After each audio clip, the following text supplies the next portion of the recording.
আছে, তার মধ্যে কিন্তু আমাদের করতে হচ্ছে কষ্ট করে। আদালতে রায় আমাদের দিয়েছে, তাই পারমিশনটা পাচ্ছি। আমরা আস্তে আস্তে দেখলাম অনেক পলিটিক্যাল পার্টির মিটিং বিভিন্ন মোড়ে মোড়ে হচ্ছে, তাদের পারমিশন দেওয়া যায়, শুধুমাত্র মমতা ব্যানার্জিকে পারমিশন দেওয়া যায় না, আর অল ইন্ডিয়া তৃণমূল কংগ্রেসকে পারমিশন দেওয়া যায় না। এটা কোন ধরনের রাজনীতি?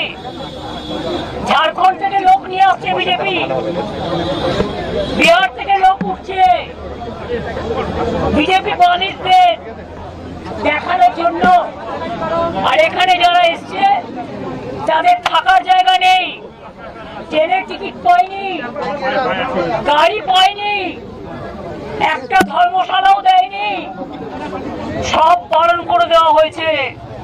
তবুও তারা এসছে প্রাণের টানে, হৃদয়ের টানে।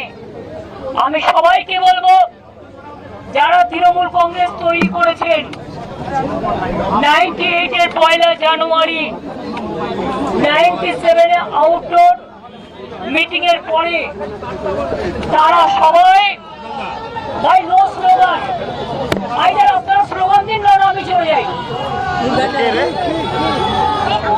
আপনাদেরকে স্লোগান দিতে বলেছি। আমি যে কথা বলছিলাম মাইকে শুনতে পাচ্ছি না, আসলে মাইকের একটা আমাদের ভুল হয়ে গেছে, যেটা একটা হ্যান্ড মাইক রাখা উচিত ছিল। এত ঝামেলার মধ্যে আর পুলিশ কথায় কথায় এত ব্যারিকেড করছে যে এরা মাথা ঠান্ডা করে কাজটা পর্যন্ত ঠিক মতো করতে পারছে না। তা সত্ত্বেও আমি তাদের ধন্যবাদ জানাচ্ছি যে তারা করছেন। আমি আপনাদের বলবো,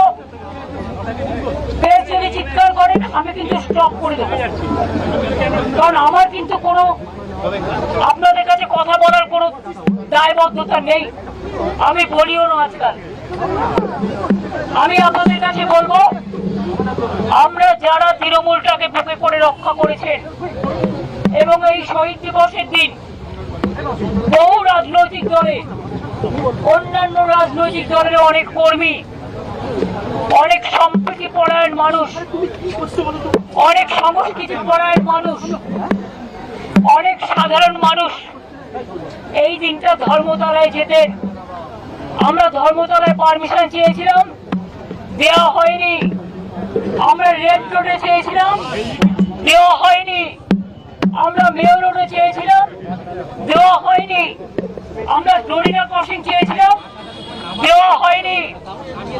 7 দিন রেড রোড বন্ধ করে জোগাড় প্যান্ডেল করা যায় সাধারণ মানুষকে যাতায়াত করতে না দিয়ে, আর একদিন যদি আমরা বছরের একটা প্রোগ্রাম, এই প্রোগ্রামটা যা 40 বছর ধরে হয়ে আসছে, যদি পারমিশন পেতাম কোন মহাভারতটা অশুদ্ধ হতো। এবং পরিষ্কার বলছি, যারা বলছেন না থাকবেন নাম, না থাকবে নিশানা, তাদের বলি এটা গদ্দারদের বলুন, আমাদের বলবেন না। তার কারণ আমরা ছিলাম, আছি, মানুষের সাথে থাকবো, কর্মীদের সাথে থাকবো। আগামীকাল নতুন করে পথ চলার দিন, আমাদের যাত্রা হলো শুরু। ওগো কর্ণধার তোমারে করি নমস্কার।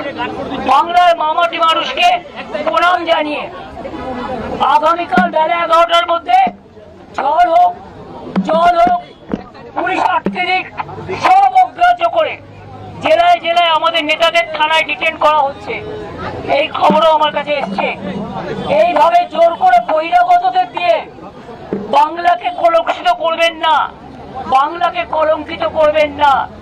বাংলার মানুষ চলে বাংলার অন্তরের টানে, প্রাণের টানে, মাটির টানে, সেটাকে রক্ষা করুন। আমি আবার আপনাদের বলি, প্রেস মিডিয়ার বন্ধুরা, আপনাদেরও দাঁড়ানোর জায়গা নেই, জলে ভিজছেন, বর্ষা হচ্ছে, আমাদের কাজও বন্ধ আছে, তাই তাদের কাজটা কমপ্লিট করার জন্য আমি আপনাদের সকলকে অনেক কৃতজ্ঞতা জানাচ্ছি যে আপনারা কষ্ট করে এসেছেন, আবার কালকে আসবেন, আমন্ত্রণ রইল। হয়তো যত্ন করতে পারবো না, কিন্তু নিজেদের মতো করে আসবেন, নিজেদের মতো করে ভাববেন। আমি এটুকু বলে আপনাদের সকলকে আগামীকাল 11টার মধ্যে এখানে আসার জন্য আমি আমন্ত্রণ জানিয়ে যাচ্ছি। এবার আমি ডেকোরেটরদের অনুরোধ করবো তারা যেন তাদের কাজ শুরু করেন এবং এখানে গুড়াল দোলা থেকে শুরু করে সমস্ত ময়না